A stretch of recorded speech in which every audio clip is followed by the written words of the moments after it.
Viewers, എല്ലാവർക്കും ദിജോസ് വേൾഡിൻ്റെ പുതിയൊരു വീഡിയോയിലേക്ക് സ്വാഗതം. കഴിഞ്ഞ ദിവസം നമ്മുടെ ചാനൽ ഒരു വീഡിയോ ചെയ്തിട്ടുണ്ടായിരുന്നു, വയറിൽ പ്രസ് ചെയ്ത് നോക്കിയിട്ട് പ്രഗ്നൻസി കൺഫേം ചെയ്യുന്നതിനെ പറ്റിയിട്ട്. അപ്പോൾ അത് ഫോളോ ചെയ്തിട്ട് ഒരാൾക്ക് പോസിറ്റീവ് ആണെന്ന് നേരത്തെ തന്നെ കൺഫേം ചെയ്തിട്ടുണ്ടായിരുന്നു എന്ന് കൂടി പറഞ്ഞു കേട്ടോ. അതിനാസ്പദമാക്കിയിട്ടാണ് ഇന്നത്തെ വീഡിയോയിൽ സംസാരിക്കുന്നത്. അപ്പോൾ നമുക്ക് വീഡിയോ സ്റ്റാർട്ട് ചെയ്യാം. വീഡിയോയിൽ സംസാരിക്കുന്നത് എനിക്ക് വന്ന ഒരു കമന്റിനെ ആസ്പദമാക്കിയിട്ടാണ് കേട്ടോ. ഇതെനിക്ക് ഇൻസ്റ്റാഗ്രാമിലാണ് വന്നത്. അപ്പോൾ ഒരുപാട് പേരുടെയൊക്കെ ഇങ്ങനെ കമന്റ്സ് ഒക്കെ വരുമ്പോഴേക്കും എനിക്ക് അങ്ങനെ നോട്ടിഫിക്കേഷൻ ഒന്നും വരാറില്ല. ചില പേരുടെയൊക്കെ നോട്ടിഫിക്കേഷൻ വരുമ്പോൾ ഞാൻ ക്ലിക്ക് ചെയ്ത് നോക്കി കമന്റ്സിന് റിപ്ലൈ കൊടുക്കാറുണ്ട് കേട്ടോ. അപ്പൊ എനിക്ക് ഇതുപോലൊരു ലിങ്ക്, ഒരു ഡോക്യുമെന്ററി, ഒരു ഗൂഗിളിലോട്ടുള്ള ഒരു ലിങ്ക് അയച്ചു തന്നിട്ടുണ്ടായിരുന്നു. ചേച്ചി ഇതൊന്ന് നോക്കിക്കേ, പ്രഗ്നൻസി കൺഫേം ചെയ്യുന്നത്, വയറിൽ തൊട്ട് നോക്കി പ്രഗ്നൻസി കൺഫേം ചെയ്യുന്ന ഒരു വീഡിയോ, ഒരു ആർട്ടിക്കിൾ ആണത്. ഇതൊന്ന് ചേച്ചി വായിച്ചു നോക്കിയിട്ടൊന്ന് പറഞ്ഞു തരുമോ ഡീറ്റെയിൽഡ് ആയിട്ട്, പ്രഗ്നൻസി ഇതുപോലെ കൺഫേം ചെയ്യാൻ പറ്റുമോ ചേച്ചി എന്ന് ചോദിച്ചിട്ട് ഒരു ലിങ്ക് അയച്ചു തന്നിട്ടായിരുന്നു ആ ഒരു ഇൻസ്റ്റാഗ്രാമിൽ മെസ്സേജ് വന്നത് കേട്ടോ. അപ്പൊ ഈ പറഞ്ഞ പോലെ ഞാൻ ആ ആർട്ടിക്കിൾ എടുത്ത് നോക്കി ഗൂഗിളിലോട്ട് ഓപ്പൺ ചെയ്ത് പോകുന്നത് മൈലോ എന്ന് പറയുന്ന ഒരു വെബ്സൈറ്റിലോട്ടാണ്. മൈലോ വെബ്സൈറ്റ് എല്ലാവർക്കും തന്നെ അറിയായിരിക്കും. ചിലപ്പോൾ ഓവുലേഷൻ ഡേറ്റ് ഒക്കെ കണ്ടുപിടിക്കാനും അതുപോലെ പ്രഗ്നൻസി ഫെർട്ടിലിറ്റി റിലേറ്റഡ് ആയിട്ടുള്ള ടിപ്സ് ഒക്കെ പറഞ്ഞു കൊടുക്കാനും വേണ്ടിയിട്ടുള്ള ഒരു വെബ്സൈറ്റ് ആണ് മൈലോ എന്ന് പറയുന്നത്. അപ്പൊ ഞാൻ ആ ആർട്ടിക്കിൾ എടുത്തപ്പോൾ മുഴുവനായിട്ടൊന്നും വായിച്ചില്ല. അപ്പൊ ജസ്റ്റ് സ്ക്രോൾ ഡൗൺ ചെയ്ത് നോക്കി എന്താണ് ഈ ആർട്ടിക്കിളിൽ പറഞ്ഞിരിക്കുന്നത് അറിയാൻ വേണ്ടിയിട്ട് അതിന്റെ എൻഡ് വരെ ഒന്ന് സ്ക്രോൾ ചെയ്ത് നോക്കിയത്, ആരെ എഴുതിയെന്നൊക്കെ അറിയണമല്ലോ, റിലവന്റ് ആയിട്ടുള്ളതാണോ എന്നൊക്കെ ഒന്ന് അറിയാൻ വേണ്ടിയിട്ട് ഞാൻ എൻഡ് വരെ സ്ക്രോൾ ചെയ്ത് നോക്കിയപ്പോഴേക്കും ആർട്ടിക്കിൾ എഴുതിയിട്ടുള്ള ഡോക്ടറുടെ പേര് ഡോക്ടർ മാധവി ഗുപ്ത എന്നാണ് ആർട്ടിക്കിൾ എഴുതിയ ഡോക്ടറുടെ പേര്. അവരൊരു ആയുർവേദിക് ഡോക്ടറാണ്, specialising medicine conduct and experience over 10 years, 10 വർഷത്തിലെ കൂടുതൽ എക്സ്പീരിയൻസ് ഉള്ള ഒരു മെഡിക്കൽ ഡോക്ടറാണ്. അവര് കണ്ടന്റ് റൈറ്റിംഗ് ഒക്കെ കൂടുതലായിട്ടും ഫോക്കസ് ചെയ്യുന്നുണ്ട്. അപ്പൊ അവരുടെ ആർട്ടിക്കിൾ ആയിരുന്നു. അപ്പൊ ഞാനത് ഡീറ്റെയിൽഡ് ആയിട്ട് വായിച്ചു നോക്കി കേട്ടോ. ഈ ഒരു ആർട്ടിക്കിളിൽ പറഞ്ഞിരിക്കുന്നത് എന്താണെന്ന് വെച്ച് കഴിഞ്ഞാൽ നമ്മുടെ വയറ് ടച്ച് ചെയ്ത് നോക്കിയിട്ട് പ്രഗ്നൻസി ഉറപ്പിക്കുന്നതിനെ പറ്റിയിട്ടാണ്.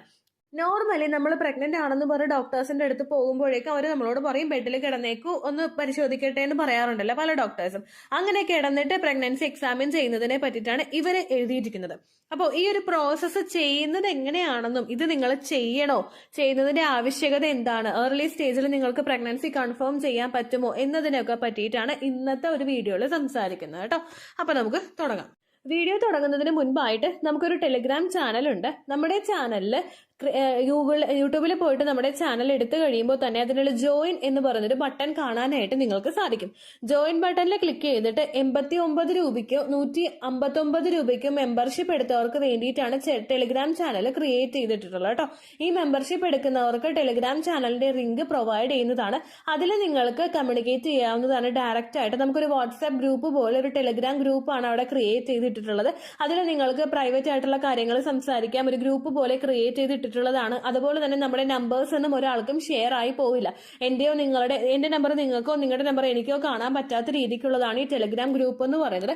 അതിൽ കയറണമെന്നുള്ള ആളുകൾക്ക് മെമ്പർഷിപ്പ് എടുക്കാവുന്നതാണ്. ജോയിൻ ബട്ടണിൽ ഞെക്കി കഴിഞ്ഞാൽ നമുക്ക് പേയ്മെന്റിന്റെ ഓപ്ഷൻ ഉണ്ടാകും. 89 രൂപയും 159 രൂപയാണ് മെമ്പർഷിപ്പിന് വരുന്നത് കേട്ടോ. പെർ മന്താണ്. ഏത് സമയത്ത് വേണമെങ്കിലും നിങ്ങൾക്ക് ക്യാൻസൽ ചെയ്യാവുന്നതാണ്. അത് വേണമെങ്കിൽ ആ ഒരു ഓപ്ഷൻ നിങ്ങൾക്ക് എടുക്കാവുന്നതാണ്. അതുപോലെ തന്നെ ഞാനൊരു ഹെൽത്ത് കെയർ പ്രൊഫഷണൽ അല്ലാത്തത് കൊണ്ട് അത്രയും വൈറ്റൽ ആയിട്ടുള്ള ഇൻഫർമേഷൻസ് ഒന്നും എനിക്ക് നിങ്ങൾക്ക് പാസ് ചെയ്യാനായിട്ട് സാധിക്കില്ല. ജസ്റ്റ് ഒരു അവയർനെസ് പോലെ നിങ്ങളോട് എനിക്ക് സംസാരിക്കാനായിട്ട് സാധിക്കുള്ളൂ കേട്ടോ. അത് ഓർത്തിട്ട് വേണം നിങ്ങൾ മെമ്പർഷിപ്പ് എടുക്കാൻ വേണ്ടിയിട്ട്. അതുപോലെ മെമ്പർഷിപ്പ് നിങ്ങൾ എടുത്തിട്ടാണ് ഈ വീഡിയോ കേൾക്കുന്നതെങ്കിൽ മെമ്പർഷിപ്പ് എടുത്തതിന് ശേഷം നമ്മുടെ ചാനലിൽ തന്നെ വിസിറ്റ് ചെയ്ത് കഴിയുമ്പോൾ പോസ്റ്റ് എന്ന് പറഞ്ഞൊരു ഐക്കൺ കാണാനായിട്ട് സാധിക്കും. പോസ്റ്റിൽ ക്ലിക്ക് ചെയ്തിട്ട് താഴേക്ക് സ്ക്രോൾ ചെയ്ത് പോകുമ്പോൾ മെമ്പേഴ്സ് ഓൺലി ആയിട്ട് ഇട്ടിട്ടുള്ള പോസ്റ്റ് നിങ്ങൾക്ക് കാണാം. അതിൽ ടെലിഗ്രാമിന്റെ ലിങ്ക് കൊടുത്തിട്ടുണ്ട്. അതിൽ ക്ലിക്ക് ചെയ്ത് കഴിയുമ്പോൾ ഡയറക്റ്റ് ആയിട്ട് നിങ്ങൾ ടെലിഗ്രാം ചാനലിലോട്ട് എത്തുന്നതായിരിക്കും കേട്ടോ. അപ്പോൾ ഇവിടെ നമ്മൾ യൂട്രസ് എക്സാമിൻ ചെയ്യുന്നത്, ഫിംഗേഴ്സ് വെച്ചിട്ട് യൂട്രസ് എക്സാമിൻ ചെയ്യുന്നത് എങ്ങനെയാണെന്ന് വെച്ച് കഴിഞ്ഞാൽ നിങ്ങൾ ഫ്ലാറ്റ് ആയിട്ടുള്ള ഒരു സർഫേസിൽ കിടക്കാനായിട്ട് നോക്കുക. ആ കിടക്കേണ്ട പൊസിഷൻ എന്ന് പറയുന്നത് നിങ്ങളുടെ കാല് നിലത്ത് കുത്തിയിട്ട്, നിങ്ങളുടെ ഉപ്പൂറ്റി നിലത്ത് കുത്തിയിട്ട് മുട്ടുകാല് പൊക്കി വെച്ചിട്ടുള്ള ഒരു പൊസിഷനിലാണ് നിങ്ങൾ കിടക്കേണ്ടത്. ഇമേജ് ഞാൻ ഇവിടെ നിങ്ങൾക്ക് ഒരു റെഫറൻസിന് വേണ്ടിയിട്ട് ആഡ് ചെയ്ത് കൊടുത്തേക്കാം. ശേഷം നമ്മുടെ ഇടത്തെ കൈയുടെ വിരലുകൾ നമ്മുടെ വലത് ഭാഗത്തുള്ള അടിവയറിന്റെ പോർഷനിൽ വെക്കുക. ഞാനിവിടെ ഇമേജ് നിങ്ങൾക്ക് ആഡ് ചെയ്ത് കൊടുക്കുക. അപ്പൊ നിങ്ങൾക്ക് മനസ്സിലാകും. നേരെ നമ്മൾ കിടക്കുമ്പോഴേക്കും നമ്മുടെ ഇടത് കൈയുടെ വിരലുകൾ നമ്മുടെ ഓപ്പോസിറ്റ് ആയിട്ട് ക്രോസ് ചെയ്തിട്ട് നമ്മുടെ വലത് ഭാഗത്തുള്ള ആ ഏറ്റവും എൻഡിന്റെ പോർഷനിൽ, അടിവയറിന്റെ ഏറ്റവും എൻഡിന്റെ പോർഷനിൽ നിങ്ങൾ വെക്കുക.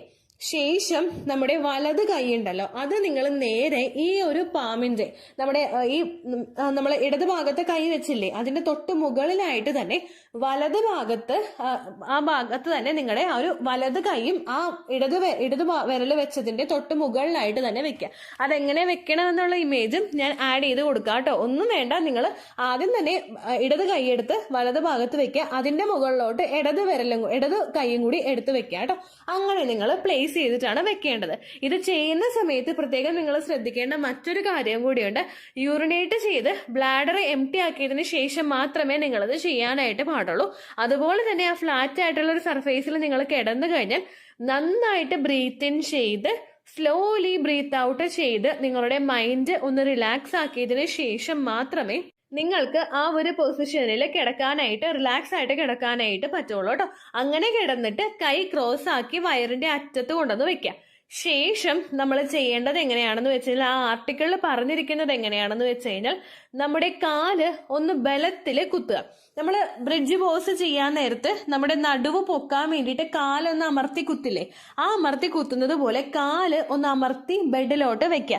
ശേഷം നമ്മുടെ കൈ ഒന്ന് അമർത്തി വെച്ചുകൊണ്ട് പോവുകയാണെങ്കിൽ അടിവയറിന്റെ ഭാഗത്തോട്ട് നമ്മുടെ വയറിലോട്ട് നമ്മുടെ ഫിംഗേഴ്സ് ഒന്ന് അമർത്തി വെച്ചുകൊണ്ട് പോവുകയാണെങ്കിൽ നിങ്ങൾക്ക് അവിടെ എന്തെങ്കിലും ഒരു ബോൾ പോലെയോ ഒരു തടിപ്പ് പോലെയൊക്കെ ഫീൽ ചെയ്യാനായിട്ട് തുടങ്ങും. അതാണ് നിങ്ങളുടെ ആ ഒരു ബെല്ലി, പ്രഗ്നൻസിയുടെ ആ ഒരു ബെല്ലി സ്റ്റാർട്ടിംഗ് സ്റ്റേജിൽ നിങ്ങൾക്ക് കൺഫേം ചെയ്യാൻ പറ്റുന്നത് അങ്ങനെയാണെന്നാണ് ഈ ഒരു ആർട്ടിക്കിളിൽ സൂചിപ്പിച്ചിരിക്കുന്നത് കേട്ടോ.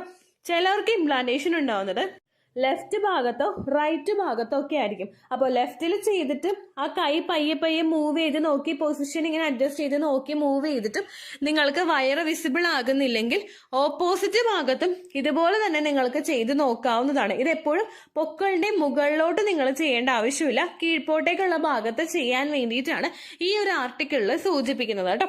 ഇത് ചെയ്യുന്ന സമയത്ത് ഒരു ബോൾ പോലെ നിങ്ങൾക്ക് ഫീൽ ചെയ്യും എന്നാണ് പറയുന്നത്. അപ്പോൾ ഇത് നമ്മൾ ഏർലി സ്റ്റേജിൽ ചെയ്ത് നോക്കിക്കഴിഞ്ഞു. അങ്ങനെ ചെയ്ത് നോക്കിയാൽ നമുക്ക് പ്രഗ്നൻസി കൺഫേം ചെയ്യാമോ എന്ന് ചോദിച്ചു കഴിഞ്ഞാൽ നോർമൽ ആയിട്ടുള്ള ഒരു സാധാരണക്കാരിയായിട്ടുള്ള ഒരു സ്ത്രീക്ക് ഒരിക്കലും ഇത് വെച്ചിട്ട് പ്രഗ്നൻസി കൺഫേം ചെയ്ത് എടുക്കാനായിട്ട് സാധിക്കില്ല. കാരണം നമ്മുടെ വയറ് നന്നായിട്ട് അമർത്തുമ്പോൾ, ഇപ്പൊ നിങ്ങൾക്ക് ഇത് പറഞ്ഞു തരണേന് മുമ്പ് ഞാനിത് എന്റെ വയറ്റിലൊന്ന് ചെയ്ത് നോക്കി, ഞാൻ പ്രഗ്നന്റ് അല്ല, പക്ഷെ എനിക്കിതൊന്ന് ഫീൽ ചെയ്യണമല്ലോ. കാരണം ഒരു ലെയറിലായിരിക്കില്ലല്ലോ നമ്മുടെ യൂട്രസ് ഉള്ളത്, ഒരുപാട് ലെയറുകൾക്ക് അകത്താണ് യൂട്രസ് ഉള്ളത്. അപ്പോൾ ഒരു എൻഡിലോട്ട് നമ്മൾ എത്തണമെങ്കിൽ വയറിൽ നന്നായിട്ട് നമ്മൾ പുഷ് ചെയ്ത് കഴിഞ്ഞാലേ ആ ഒരു സെൻസേഷൻ നമുക്ക് ഫീൽ ആയിട്ട് വരുള്ളൂ. ഇത് പുഷ് ചെയ്യുന്ന സമയത്ത് നമുക്ക് അടിവയറിന്റെ ഭാഗത്ത് നന്നായിട്ട് വേദന ഉണ്ടാവാനായിട്ട് ചാൻസ് ഉണ്ട്. ഞാൻ ഈ വോയിസ് എടുക്കുന്ന സമയത്ത് എനിക്ക് ആ ഒരു ഫീലിംഗ് നല്ലോണം ഉണ്ട്. അടിവയറിന്റെ അവിടെ എനിക്കിപ്പോൾ വേദനിച്ചുകൊണ്ടിരിക്കാം. ആ ഒരു ബുദ്ധിമുട്ട് നിങ്ങൾക്ക് ഫീൽ ചെയ്യാം. ഒരുപാട് പ്രഷറിൽ ബോളുണ്ടോ എന്ന് അറിയാൻ വേണ്ടിയിട്ട് നമ്മളത് കുത്തുമ്പോൾ ബോഡിയെ ഒന്നുകൂടി നമ്മൾ ടയേർഡ് ആക്കുന്നത് പോലെ അല്ലെങ്കിൽ ഒരു ഡിഫിക്കൽട്ടി ബോഡിക്ക് ഉണ്ടാക്കി എടുക്കുന്നത് പോലെ എനിക്ക് തോന്നിയിട്ടുള്ളൂ. ഇത് നമുക്ക് വിസിബിൾ ആകും എപ്പോഴാണെന്ന് വെച്ച് കഴിഞ്ഞാൽ നിങ്ങളിപ്പോൾ ഈ സമയമൊക്കെ കഴിഞ്ഞു, ഫസ്റ്റ് ട്രൈമസ്റ്റർ ഏകദേശം കഴിയാറായിട്ടുണ്ടെങ്കിൽ നിങ്ങൾ പയ്യെ ഒന്ന് കൈ വെച്ച് നോക്കിയാൽ മതി. പയ്യെ ഒന്ന് കൈ ഒന്ന് നെക്കി നോക്കി കഴിഞ്ഞാൽ നമുക്ക് അവിടെ ഒരു ബോൾ പോലെ ഫീൽ ചെയ്യും. കാരണം അവിടെ കുഞ്ഞ് വളരാനായിട്ട് തുടങ്ങുന്നുണ്ട്. അങ്ങനെ ഡോക്ടേഴ്സ് വേറെ പരിശോധിച്ച് നമുക്ക് നോക്കാറുണ്ട്. അങ്ങനെ നമുക്കത് ഫീൽ ചെയ്യാം. ഒരു ക്യൂരിയോസിറ്റിക്ക് വേണ്ടി അല്ലെങ്കിൽ ഒരു ഇഷ്ടത്തിന് വേണ്ടിയിട്ട് ആ കുഞ്ഞ് വളരുന്നത് ഒന്ന് സെൻസ് ചെയ്യാൻ വേണ്ടിയിട്ട് നമുക്ക് അങ്ങനെ ഞെക്കി നോക്കുന്നത് കുഴപ്പമില്ല. പക്ഷെ അമർത്തി ശക്തിയിൽ നോക്കാനൊന്നും അല്ല കേട്ടോ പറഞ്ഞത്. ഈ ഒരുപാട് പേര് ഇങ്ങനെ പറയുന്നുണ്ട് അമർത്തി ശക്തിയിൽ നോക്കിക്കഴിഞ്ഞാൽ പ്രഗ്നൻസി ആകില്ല, നഷ്ടമായി പോകുമെന്നൊക്കെ പറയുന്നവരുണ്ട്. അങ്ങനെയൊന്നും ഇല്ല കേട്ടോ. നമ്മൾ അമർത്തി ശക്തിയിലൊന്നും നോക്കേണ്ട ആവശ്യമൊന്നുമില്ല. പിന്നെ അമർത്തി ശക്തിയിൽ നോക്കിയാലും കുഞ്ഞൊരുപാട് ലെയറുകൾക്കകത്താണ്, കുഞ്ഞിനെ അത് ഒരിക്കലും അഫക്ട് ചെയ്യേയില്ല കേട്ടോ. ഇതിനെ പറ്റിയിട്ട് ഒരു വീഡിയോ ഞാൻ ഒരുപാട് നാളുകൾക്ക് മുമ്പ് ഇട്ടിട്ടുണ്ടായിരുന്നു കേട്ടോ. അതിൽ ഇതുപോലെ പയ്യെ ഒന്ന് ടച്ച് ചെയ്ത് നോക്കുമ്പോൾ നമുക്കൊരു വയറ് ഹെവിനെസ് ഫീൽ ചെയ്യും എന്നതിനെ പറ്റിയിട്ടാണ്. അതുപോലെ തന്നെ ചിലപ്പോൾ നിങ്ങൾക്ക് ഈ ഒരു വ്യത്യാസം ഫീൽ ചെയ്യും. അത് പക്ഷെ ഈ ഒരു മെത്തേഡിൽ തന്നെ നിങ്ങൾ ചെയ്യണമെന്നില്ല. എഴുന്നേറ്റ് നിന്നിട്ടാണെങ്കിലും പയ്യെ ഒന്ന് വയറിൽ ഇങ്ങനെ ടച്ച് ചെയ്ത് നോക്കുമ്പോഴേക്കും ഒരു ബലം ഇല്ലാണ്ട് കാഠിന്യം ഇല്ലാണ്ട് വയറിൽ ടച്ച് ചെയ്ത് നോക്കുമ്പോഴേക്കും നിങ്ങൾക്ക് ഈ ഒരു വ്യത്യാസം ഫീൽ ചെയ്യാം കേട്ടോ. എന്നിരുന്നാൽ കൂടി തന്നെ നിങ്ങളിപ്പോൾ ഏർലി സ്റ്റേജ് ആണ്, പ്രഗ്നൻസി ഇംപ്ലാന്റേഷൻ കഴിഞ്ഞിട്ടുള്ള സമയമാണെങ്കിൽ ഈ ഒരു മെത്തേഡ് നിങ്ങൾ ചെയ്ത് നോക്കണമെന്നില്ല. ഇനി നോക്കാൻ ഇൻട്രസ്റ്റ് ഉള്ളവർക്ക് ചെയ്ത് നോക്കിയെന്ന് വെച്ചിട്ട് പ്രശ്നമൊന്നുമില്ല കേട്ടോ. എന്തായാലും ഈ ഒരു ആർട്ടിക്കിൾ എന്നോട് അയച്ചു തന്നിട്ട് ഒരു വീഡിയോ ചെയ്യാമോ എന്ന് ചോദിച്ചതുകൊണ്ട് മാത്രമാണ് ഞാൻ ഇതിനെപ്പറ്റി കൂടുതലായിട്ട് പഠിച്ചത്. നമ്മുടെ ഇംപ്ലാന്റേഷൻ നടക്കുന്ന സമയം മുതൽ നമ്മുടെ വയറ് ഭയങ്കര ഹാർഡ് ആയിക്കൊണ്ടിരിക്കും. അത് എക്സ്പാൻഡ് ആവാനായിട്ട് തുടങ്ങും. നമുക്ക് വയറിൽ ബ്ലോട്ടിംഗ് പോലുള്ള കണ്ടീഷൻസും ഒക്കെ ഭയങ്കര കൂടുതലായിട്ടുണ്ടാകും. ഇതുകൊണ്ട് നിങ്ങൾക്ക് ഇത്തരത്തിലുള്ള ഡിസ്കംഫർട്ട് ഭയങ്കര കൂടുതലായിട്ട് സ്റ്റാർട്ടിംഗ് സ്റ്റേജ് മുതൽ തന്നെ ഫീൽ ചെയ്യാനായിട്ട് ചാൻസ് ഉണ്ട് കേട്ടോ. വയറ് ഹാർഡ് ആവുകയും ഒരു ഭാഗം മാത്രം തൊട്ട് നോക്കുമ്പോൾ ഒരു കല്ലപ്പ് പോലെ നമുക്ക് ഫീൽ ചെയ്യുകയും ചെയ്യാം കേട്ടോ. പക്ഷെ അത് ഇതുപോലെ റെക്കഗ്നൈസ് ചെയ്യാൻ വേണ്ടിയിട്ട് മുതിരാതിരിക്കുന്നതായിരിക്കും നല്ലത്. ബാക്കിയുള്ള പ്രഗ്നൻസി ലക്ഷണങ്ങൾ വരുന്നുണ്ടോ എന്ന് നോക്കുക. അതിനുശേഷം നിങ്ങൾ പ്രഗ്നൻസി ടെസ്റ്റ് ചെയ്ത് നോക്കുന്നതായിരിക്കും ഏറ്റവും ആക്യുറേറ്റ് ആയിട്ടുള്ള റിസൾട്ട് കിട്ടാനായിട്ട് നല്ലത് കേട്ടോ. ഇത്രയേ ഉള്ളൂ വീഡിയോ. യൂസ്ഫുൾ ആയി കാണുമെന്ന് വിശ്വസിക്കുന്നു. യൂസ്ഫുൾ ആവുന്നുണ്ടെങ്കിൽ ലൈക്ക് ചെയ്യുക, ഫ്രണ്ട്സിനൊക്കെ ഷെയർ ചെയ്ത് കൊടുക്കുക കേട്ടോ. എന്തെങ്കിലും സംശയം ഉണ്ടെങ്കിൽ നിങ്ങൾ കമന്റ്സിൽ ചോദിക്കുക. പണ്ടത്തെ വീഡിയോയ്ക്ക് കമന്റ്സ് ഇടുന്നവർക്ക് റിപ്ലൈ ലഭിക്കുന്നില്ലെങ്കിൽ ലേറ്റസ്റ്റ് ആയിട്ട് ഞാൻ ഏത് വീഡിയോ ആണ് അപ്ലോഡ് ചെയ്യുന്നത് അതിന് താഴെ കമന്റ് ഒന്ന് കോപ്പി പേസ്റ്റ് ചെയ്യാനായിട്ട് ശ്രദ്ധിക്കുക കേട്ടോ. അതുപോലെ ഓവുലേഷൻ ഡേറ്റ് കാൽക്കുലേറ്റ് ചെയ്ത് തരാനായിട്ട് റിക്വസ്റ്റ് ചെയ്യുന്ന ആളുകൾ എത്രയാണോ സൈക്കിൾ ലെങ്ത് അത് മെൻഷൻ ചെയ്യാനായിട്ട് ശ്രദ്ധിക്കുക. സൈക്കിൾ ലെങ്ത് എന്നതുകൊണ്ട് ഉദ്ദേശിച്ചത് ഓരോ മാസവും എത്ര ദിവസം കൂടുമ്പോഴാണോ ബ്ലീഡിങ് വരുന്നത് അതാണ് സൈക്കിൾ ലെങ്ത്. കഴിഞ്ഞ മാസം ഒരു 8-ാം തീയതിയാണ് ബ്ലീഡിങ് ആയതെങ്കിൽ ഈ മാസം 6-ാം തീയതിയാണ് ബ്ലീഡിങ് ആയതെങ്കിൽ കഴിഞ്ഞ മാസം 8-ാം തീയതി മുതൽ ഈ മാസം 6-ാം തീയതി വരെ എത്ര ദിവസമുണ്ടോ അത് കാലണ്ടറിൽ എണ്ണി തിട്ടപ്പെടുന്നതാണ് നിങ്ങളുടെ സൈക്കിൾ ലെങ്ത്. സൈക്കിൾ ലെങ്ത് നമ്മൾ കൃത്യമായിട്ട് കാൽക്കുലേറ്റ് ചെയ്യുകയാണെങ്കിൽ ഓവുലേഷൻ ഡേറ്റ് എളുപ്പത്തിൽ കണ്ടുപിടിക്കാൻ വേണ്ടിയിട്ട് ഒരുപാട് ആപ്ലിക്കേഷൻസും ഒരുപാട് ഓൺലൈൻ ആയിട്ടുള്ള വെബ്സൈറ്റുകളും ഇന്ന് നമുക്ക് അവൈലബിൾ ആണ്. പ്ലേ സ്റ്റോറിൽ പോയിട്ട് ഓൺലൈൻ ഓവുലേഷൻ ട്രാക്കർ എന്ന് ടൈപ്പ് ചെയ്ത് കഴിഞ്ഞാൽ നിങ്ങൾക്ക് അതുമായിട്ട് ബന്ധപ്പെട്ടിട്ടുള്ള ആപ്ലിക്കേഷൻസ് കിട്ടും. അത് പറ്റുന്നില്ല എങ്കിൽ ഗൂഗിളിൽ പോയിട്ട് ഓൺലൈൻ ഓവുലേഷൻ കാൽക്കുലേറ്റർ എന്ന് ടൈപ്പ് ചെയ്ത് കഴിഞ്ഞാൽ അതുമായിട്ട് ബന്ധപ്പെട്ടിട്ടുള്ള വെബ്സൈറ്റുകൾ നിങ്ങൾക്ക് കിട്ടും. അതിൽ നിങ്ങളുടെ ലാസ്റ്റ് മന്തിലെ മെൻസ്ട്രേഷന്റെ ഡേറ്റും ഒപ്പം ഞാൻ ഈ പറഞ്ഞ രീതിക്ക് നിങ്ങൾ കാൽക്കുലേറ്റ് ചെയ്യുന്ന സൈക്കിൾ ലെങ്ത്തും എൻ്റർ ചെയ്ത് കൊടുക്കുകയാണെങ്കിൽ നിങ്ങൾക്ക് കൃത്യമായിട്ട് ഓവുലേഷൻ ഡേറ്റ് കണ്ടുപിടിക്കാനായിട്ട് സാധിക്കും. ഫെർട്ടൈൽ ടൈം പീരീഡും നിങ്ങൾക്ക് കിട്ടും. അതായത് എത്ര ദിവസം മുതൽ കോണ്ടാക്ട് ചെയ്ത് തുടങ്ങിക്കഴിഞ്ഞാൽ നിങ്ങൾ പ്രഗ്നന്റ് ആകും എന്നുള്ളൊരു ഡേറ്റും നിങ്ങൾക്ക് പ്രോപ്പറായിട്ട് കിട്ടും കേട്ടോ. ഇത് കാൽക്കുലേറ്റ് ചെയ്യുന്ന സമയത്ത് സൈക്കിൾ ലെങ്ത് കാൽക്കുലേറ്റ് ചെയ്യുന്ന സമയത്ത് നിങ്ങളുടെ ആ ഒരു കലണ്ടറിൽ നോക്കി തന്നെ നിങ്ങൾ കാൽക്കുലേറ്റ് ചെയ്യുക. പല മാസങ്ങളിലും 30-31 ദിവസമുണ്ട്, അതുകൊണ്ടാണ് അങ്ങനെ പറഞ്ഞത്. ഒപ്പം നിങ്ങൾക്ക് ബ്ലീഡിങ് തുടങ്ങിയ ദിവസത്തിന് വേണം നിങ്ങൾ ഡേ 1 ആയിട്ട് എടുക്കാൻ വേണ്ടിയിട്ട്. സ്പോട്ടിങ് തുടങ്ങിയ ദിവസത്തിനെ, അതായത് ചെറുതായിട്ട് ഡിസ്ചാർജ് പോയി തുടങ്ങിയ ദിവസത്തിനെ നിങ്ങൾ കൺസിഡർ ചെയ്യേണ്ട ആവശ്യം ഇല്ല കേട്ടോ. അപ്പൊ ഇത്രയേ ഉള്ളൂ വീഡിയോ. അടുത്തൊരു വീഡിയോ ആയിട്ട് നമുക്ക് വീണ്ടും കാണാം. ബൈ.